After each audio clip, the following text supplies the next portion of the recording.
The powerful effect of thin air on sprinting performance has long been a known phenomenon. As a prime example, the world record set at the 1968 Olympics at high altitude in Mexico City remained untouchable in normal conditions for 2 decades. However, the overwhelming advantage of racing at altitude can easily turn into a disadvantage.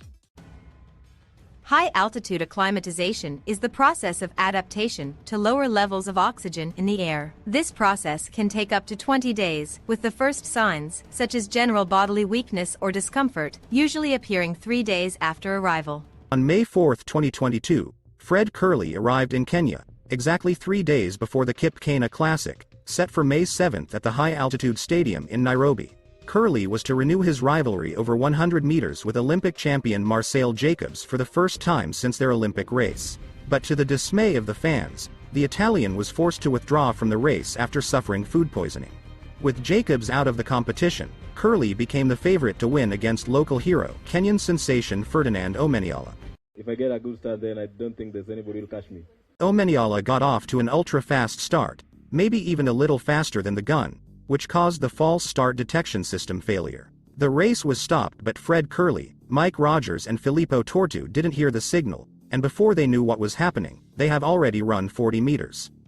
After a short technical pause, when the system malfunction was fixed, the race continued. It should be noted that at altitude the recovery time is much longer due to a lack of oxygen.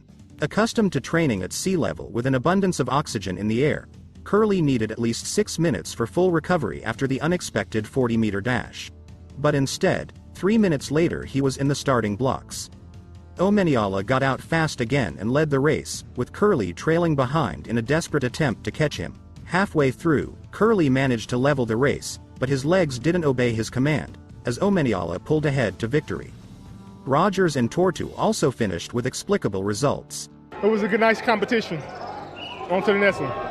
Unfortunately, for obvious reasons, Kerley was not able to take advantage of the ideal environmental conditions.